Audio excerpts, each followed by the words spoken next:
नमस्कार, सुबह के 9 बजने वाले और आप देख रहे हैं 9 की 9 खबर और मैं हूं आपके साथ विभा उपाध्याय। और बड़ी खबर इस वक्त झारखंड के धनबाद से आ रही है। गोलीबारी और बम धमाकों से कतरास जो है वो थर्रा उठा है।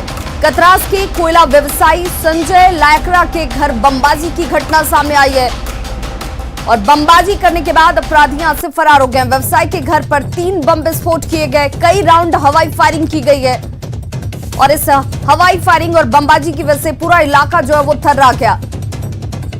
बाइक सवार 2 अपराधियों ने रंगदारी को लेकर चिट्ठी छोड़ी है, जिसमें कुख्यात अमन सिंह और छोटू सिंह के गुर्गों पर आरोप लगाए और पुलिस को घटनास्थल से एक जिंदा बम भी बरामद हुआ है। 6 जून को व्हाट्सएप कॉल से रंगदारी की डिमांड की गई थी। कतरास के भगत मोहल्ला में इस वारदात को अंजाम दिया जाता है। देखिए एक्सक्लूसिव तस्वीरें आपके सामने, जहां पर यह शख्स नकाबपोश, ये शख्स क्योंकि इसने हेलमेट पहन रखी है, इसके चेहरे को पहचाना न जा सके और बमबाजी की घटना को अंजाम देता है। फायरिंग की जाती है और किस कदर ये शख्स जो है वो यहां पर डराने धमकाने की कोशिश करता है। गोलीबारी और बम धमाकों से इलाका जो है वो थर्रा उठा, लोग दहशत में हैं। कोयला व्यवसायी के घर पर बमबाजी की एक्सक्लूसिव तस्वीरें जो सीसीटीवी कैमरे में कैद हुई हैं। सीसीटीवी लगाओ तो बाइक को वहां स्टार्ट करके खड़ा रख दिया है। एक लड़का उसके ऊपर था और एक लड़का उतर के 2-3 बम हमारे घर पर मारा। लास्ट में एक बम वो हमारे दरवाजे पर मारा है, जिससे वो जो भी हो कि वो छोटा ग्रेनाइट टाइप का बोल दीजिए कि वो सीधे मारा तो हमारे घर दरवाजे पर लगा, जिससे हमारे घर की सारी शीशे दरवाजे के ऊपर जो है वो टूट गए। एक साइड चिटकनी टूट गई दरवाजा की और थोड़ा सा छज्जा टूट गया। और ये मुझे बहुत भयभीत करने के लिए चक्कर ये एक लेटर भी छोड़ के गए हैं वो लोग अमन सिंह गैंग के नाम पर कि मैनेज कीजिए, अदरवाइज आपको दिक्कत होगी। क्योंकि आज तक कभी भी अपराधियों का इतना मनोबल ऊंचा नहीं था कि कतरास में जो आवासीय परिसर है, कॉलोनी है, बीच बाजार में है, जहां से थाना मात्र 100 मीटर की दूरी पर है, इस तरीके का घटना को लोग अंजाम दिए हैं। अपराधी लोग निरंकुश होते जा रहे हैं। प्रशासन से मेरी आग्रह है कि इस पर अविलंब कार्रवाई करें और दोषी को तुरंत सजा दें और प्रभावित परिवार को सुरक्षा भी दें। तो कितने बम चलने की बात आ रही है?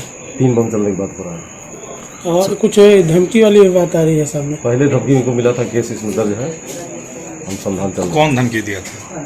अमन सिंह गैंग के नाम पर धमकी दिया गया है। तो क्या धमकी में क्या बोला गया था? अमन सिंह से मैनेज करने की बात बोला गया है। कितनी की रंगदारी मांगी गई थी? जो रंगदारी की चर्चा है कि रंगदारी मांगी गई थी इसमें। और सहयोगी संजय गुप्ता हमारे साथ इस वक्त ज्यादा जानकारी के साथ फोन लाइन पर धनबाद से जुड़ गए। संजय, चूंकि परिवार और व्यवसायी का कहना है कि उनसे व्हाट्सएप पर रंगदारी की डिमांड की जा रही थी, तो क्या इस बाबत इन लोगों ने थाने में कोई मामला दर्ज कराया हुआ था? पुलिस को ये तमाम चीजें संज्ञान में थी क्या? 6 तारीख को व्हाट्सएप कॉलिंग आई थी, उसके बाद भी जो कतरास पुलिस सबक नहीं ली, ये सबसे बड़ी बात है। और उसके बाद कल रात को इतनी बहुत ज्यादा भी रात नहीं हुई थी, लगभग 10:30-11 बजे की रात को यह घटना हुई है, जिस समय पुलिस की गश्ती दल शहर के चारों तरफ रहती है। उस दरमियान में 2 जो नकाबपोश है बाइक पर आराम से आते हैं, थैले से बम को निकालते हैं और व्यवसायी के घर में एक के बाद एक धमाका करते हैं और वो बड़े आराम से बाहर निकल जाते हैं। तो कहीं नहीं कतरास पुलिस के जो कार्यशैली है, जो उनकी सुरक्षा व्यवस्था, उस पर भी सवाल उठ रहे हैं। हालांकि जो व्यवसायी है बार बार कह रहे हैं कि हमने सुरक्षा की मांग की है, हमें सुरक्षा चाहिए, लेकिन इस घटना के बाद से कोयल व्यवसायी जो है सो पूरी तरीके से दहशत में, उनके परिवार वाले दहशत में। और जो बमबाजी हुई उससे घर के सारे शीशे, दरवाजे और छत क्षतिग्रस्त हुए हैं। कोयल व्यवसायी बार बार कह रहे हैं मैं इतने बड़ा व्यवसायी नहीं हूँ जो कि हमसे कोई रंगदारी मांगे, मैं किसी तरह चल रहा हूँ और मेरे नाम को बहुत ही कम ही लोग जानते हैं। तो कहीं न कहीं कतरास पुलिस के जो कार्यशैली उस पर सवाल उठ रहे हैं और धनबाद पुलिस प्रशासन के वरीय अधिकारी को भी सोचना होगा कि बागमारा क्षेत्र में लगातार जो अमन सिंह शूटर का जो खौफ बढ़ रहा है, बार बार इस क्षेत्र में कोयला व्यवसायियों से रंगदारी मांगी जा रही है और अब तक उस पर जो अपराधी उनको पकड़ नहीं पा रहे हैं, तो कहीं न कहीं पुलिस की नाकामी भी सामने आ रही है। बिल्कुल, बहुत बहुत शुक्रिया संजय इस तमाम जानकारी के लिए। दरभंगा ब्लास्ट मामले में इस वक्त एक बड़ा अपडेट। तेलंगाना में 3 संदिग्धों से लगातार पूछताछ जो है वो चल रही है। दरभंगा पार्सल ब्लास्ट मामले में 3 संदिग्धों से पूछताछ तेलंगाना में इस वक्त होती हुई। 3 संदिग्ध युवकों में 2 आपस में रिश्ते में भाई हैं। सीसीटीवी फुटेज देखने के बाद ये तमाम कार्रवाइयां और इन तीनों लोगों से पूछताछ चलती हुई। एनआईए और तेलंगाना पुलिस इन दोनों ही लोगों से और एक जो शख्स 3 लोगों को जिन्हें हिरासत में लेकर पूछताछ की जा रही है। लगातार ये जानकारी निकालने की कोशिश कि आखिर इन लोगों के किससे किससे संबंध है। औपचारिक तौर पर हालांकि गिरफ्तारी जो है वो नहीं हुई है, लेकिन पूछताछ का क्रम लगातार चलता हुआ।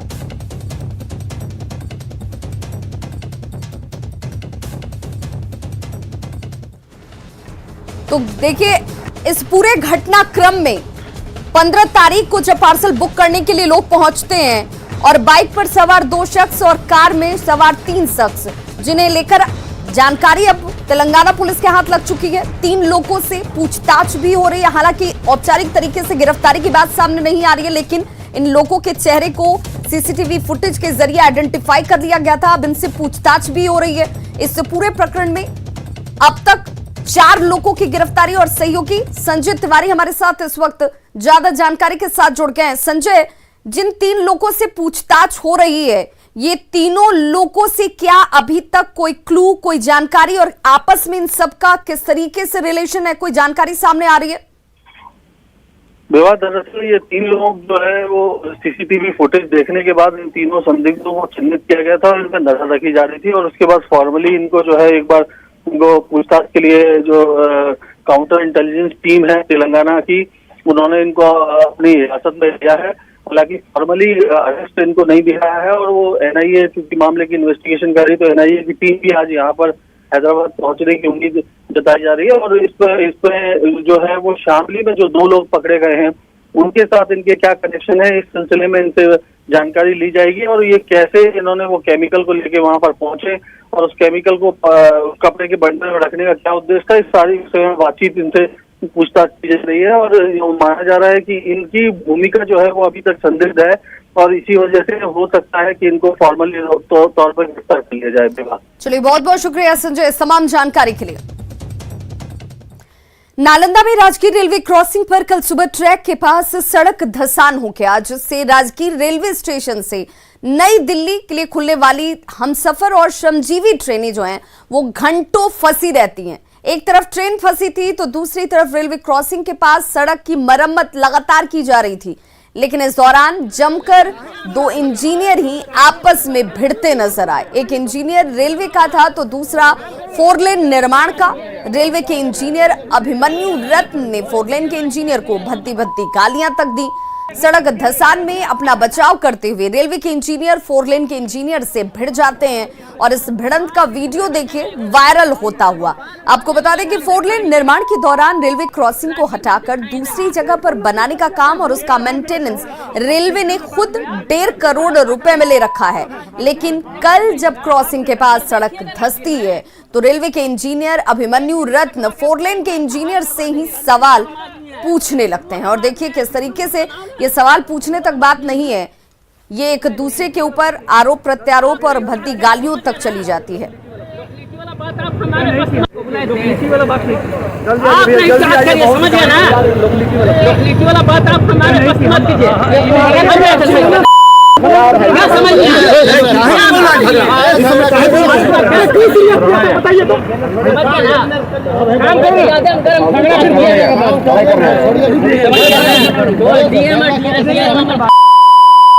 घंटा रुके नहीं,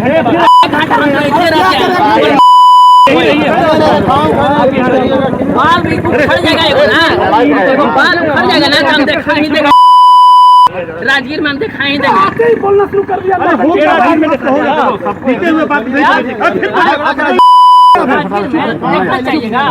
और देखिएगा राजगीर में एक दिन में कटवा के पूरा नरसंहार करवा देंगे। वो हम आदमी है, वो हम आदमी है, वीडियो तुम बनाओ ना, वो हम आदमी है। दानापुर के सुल्तानपुर पुलिस चौकी में बारिश का पानी भर गया। पुलिसकर्मी चौकी में जलकैदी बने हुए हैं। 3 दिनों से इस पुलिस चौकी का यही हाल है। लगातार पानी जमा रहने से अब इसमें बदबू आने लगी है। पुलिसकर्मियों का यह कहना है कि उन्हें सांप और बिच्छू के साथ साथ बीमारी का भी डर सता रहा है। पुलिसकर्मियों ने प्रशासन से जल्द जल निकासी की मांग की है।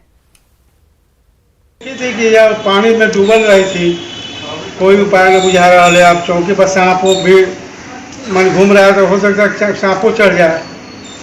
बहुत दिक्कत है। यहीं रहना, यहीं सोना, यहीं में रहना सोना है। यही में बनाना खाना भी है। तो इस बार बिहार में जून महीने में सर्वाधिक बारिश रिकॉर्ड की गई है। अब तक पूरे राज्य में सामान्य से 140% अधिक बारिश हुई है। हालात ये हैं कि अगले 4 से 5 दिनों तक अभी और बारिश होने की संभावना जाहिर की गई है। मौसम विभाग से पूरी जानकारी दे रहे हैं संवाददाता साकेत कुमार। पिछले 3-4 दिनों से बिहार के अलग अलग जिलों में हो रही बारिश अभी जारी रहने वाली है। मौसम विज्ञान केंद्र के तरफ से जो जानकारी दी गई है उसके हिसाब से अगले 5 दिनों तक अलग अलग जिलों में ये जो बारिश है वो जारी रहेगी। और ये कह सकते हैं कि जून के महीने में जिस तरह से बारिश हुई है वो कहीं ना कहीं सरदर्द बना हुआ है सरकार के लिए भी, प्रशासन के लिए भी, कि किस तरह से जल निकासी और इस तरह के काम किए जाए। लेकिन जो मौसम विज्ञान केंद्र कह रहा है कि आगे भी ये बारिश जारी रहेगी, ये कहीं ना कहीं एक बड़ी चुनौती होगी कि किस तरह से इसे निपटना है। और ये जो बारिश है वो भारी बारिश के संकेत मौसम विज्ञान केंद्र ने दिए हैं। और सबसे बड़ी बात है कि जून महीने में अमूमन इतनी बारिश नहीं होती है। ये रिकॉर्ड इस बार हुआ है कि जून महीने में अभी तक जो मौसम विज्ञान केंद्र की तरफ से जानकारी मिली है 345 मिलीमीटर बारिश दर्ज की गई है बिहार में, जो कि सामान्य से 140% अधिक है। ये बड़ी बात है और ये स्थिति अभी 4 से 5 दिनों तक बनी रहेगी। पटना सहित पूरे बिहार में ये जो बारिश है वो जारी रहने वाली है। तो ये कहीं ना कहीं एक बड़ी चुनौती है। और साथ ही साथ जहां बाढ़ का खतरा जिन इलाकों में बना रहता है वहां भी कहीं ना कहीं ये बारिश और संकट पैदा कर सकती है। तो ऐसे में प्रशासन और सरकार को मुस्तैद रहने की ज़रूरत है। साथ ही साथ आम लोगों से भी लगातार अपील किया जा रहा है, जिस तरह से वज्रपात की घटनाएं हो रही है, कि वो भी इस समय में अपने आप को घर के अंदर रखें और सुरक्षित रहें। कैमरा पर्सन अजय दुबे के साथ साकेत कुमार, न्यूज़ 18 पटना। छपरा में बालू का अवैध खनन धड़ल्ले से चल रहा है। अवतार नगर थाना के हजारी मोड़ के पास ट्रकों पर लगातार बालू लूट किया जा रहा है, लेकिन पुलिस कहीं नजर नहीं आती। गोराईपुर गंगा घाट पर अवैध तरीके से नावों का परिचालन हो रहा है, जिस पर बालू लोडिंग और अनलोडिंग का खेल होता साफ नजर आता है। पिछले 1 महीने में पुलिस ने बालू के अवैध कारोबार पर बड़ी कार्रवाई करते हुए 40 से ज्यादा FIR दर्ज किए हैं। 39 लोगों को गिरफ्तार तक किया गया और 576 वाहन जब्त हुए हैं। लेकिन इन सभी कार्रवाइयों के बावजूद बालू माफिया डर नहीं रहे। धड़ल्ले से बालू का अवैध खनन अब भी जारी है। सारण SP की माने तो गंगा में पानी भरने से कुछ नई जगहों पर बालू खनन किया जा रहा है, लेकिन प्रशासन इसे लेकर नजर बनाए हुए है और जल्द ही कार्रवाई की जाएगी। फिलहाल जो है अभी स्थिति ये है कि पानी बढ़ने के कारण जो है जो नए जगह नए आ रहे हैं, क्योंकि जहाँ पर पहले होता था या जहाँ करता था कई जगह पानी भर गया है, तो कई नए जगह इसमें शामिल हो रहे हैं। तो उनको हम लोग चिन्हित करके उस पर भी हम लोग विशेष अभियान चलाएंगे। कुछ और खबरों के साथ जल्द होंगे वापस, बने रहिए हमारे साथ।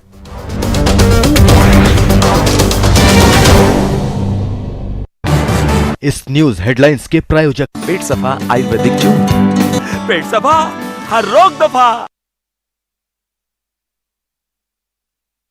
की छात्रा प्रतीक्षा सिंह ने कमाल कर दिया है। प्रतीक्षा का चयन हार्वर्ड यूनिवर्सिटी में क्रिएटिव डिजाइन के लिए किया गया है। प्रतीक्षा ने soft robotic tool kit project का फाइनल प्रेजेंटेशन दिया था, जिसके बाद उसका सिलेक्शन हुआ है। प्रतीक्षा ने सॉफ्ट रोबोटिक ग्रिपर तैयार किया है, जो सुई से लेकर बड़े सामानों को आसानी से उठा सकता है। प्रतीक्षा बिहार की एकमात्र छात्रा है जिसका सिलेक्शन हुआ है। वहीं देश भर से इसके लिए कुल 7 छात्रों का चयन हुआ। अब आगे एक और प्रतियोगिता होगी जिसमें 7 छात्रों के बीच इसका चयन होगा। वो हार्वर्ड यूनिवर्सिटी में रिसर्च कर पाएंगे। छात्रा की सफलता से स्कूल के साथ उनके परिजन भी बेहद खुश हैं।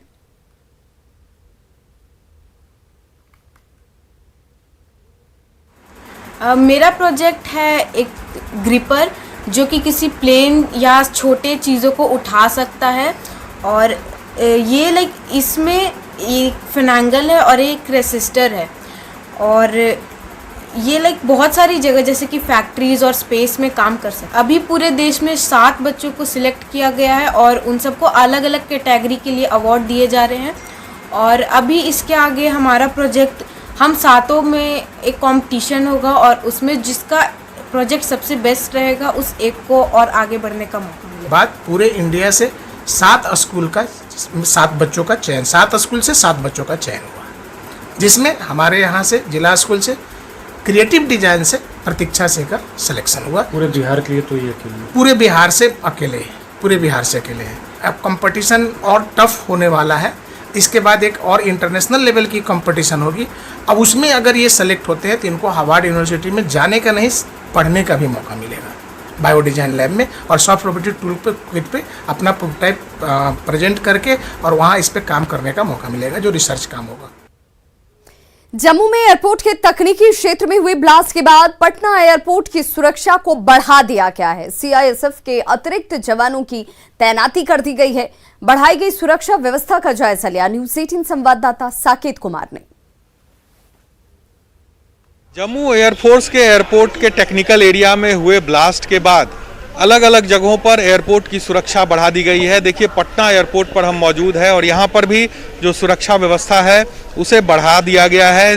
जो भी यात्री हैं उनका प्रॉपर यहाँ पर स्क्रीनिंग करने के बाद ही उन्हें एयरपोर्ट के अंदर जाने दिया जा रहा है। और हालांकि एयरपोर्ट पर पहले भी इस तरह की सुरक्षा रहती है, लेकिन चूंकि इस तरह की जब घटना कहीं देश में घटती है तो उसके बाद कहीं ना कहीं जो सुरक्षा में लगे जो लोग हैं वो कहीं ना कहीं इसे लेकर और भी संवेदनशील दिखती है। और वही तस्वीर आपको पटना एयरपोर्ट पर भी देखिए किस तरह से जो सुरक्षा व्यवस्था है वो बढ़ाई गई है। और कहीं ना कहीं जो जम्मू में जो घटना घटी है उसके बाद अलर्ट है, जो सुरक्षाकर्मी है वो भी अलर्ट है और कहीं ना कहीं उस तरह की घटना ना हो इसे देखते हुए जो एयरपोर्ट की सुरक्षा है उसे बढ़ाई गई है। हालांकि एयरपोर्ट की तरफ से कोई अलर्ट जारी नहीं किया गया है, लेकिन सुरक्षा जरूर बढ़ा दी गई है ताकि किसी तरह की कोई संवेदनशील चीज़ें या कोई घटना इस तरह की ना घटे।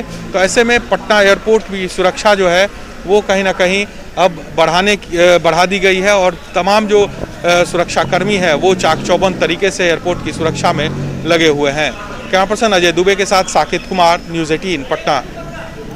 बेतिया के मझौलिया थाना क्षेत्र के बहुअरवा चैनपुर गांव में शादी के दौरान दूल्हे को लेकर दुल्हन ने हंगामा कर दिया। दुल्हन ने दूल्हे को मंदबुद्धि बताकर शादी से इनकार कर दिया, जिसके बाद दोनों पक्ष के लोग आपस में ही भिड़ गए। दुल्हन पक्ष के लोगों ने बारातियों को बंधक बना लिया। दहेज का सामान वापस करने की डिमांड की जाने लगी और इस बीच जमकर हंगामा होता रहा। हंगामे की सूचना मिलने के बाद पुलिस पहुंची, लेकिन लोगों का गुस्सा पुलिस पर भी भड़क गया। लोगों ने पुलिस पर हमला कर दिया और इस हमले में जमादार ललन राम जमीन पर गिर जाते हैं, जिसकी वजह से उनका हाथ टूट गया।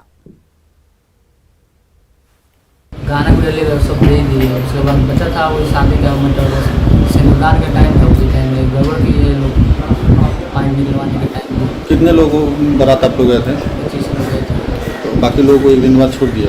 उसने 25 तारीख को छोड़ा, छोड़ के गए पंडित बना के पंचायत की जाए 1 लाख दी जाएगा, अमाउंट बनवाया। लड़का को गाड़ी के चल रहे तो हम लोग को रोक दिया। हम लोग लग गया, मार पीट करने को उतारू हो गया। तो खबरों का सिलसिला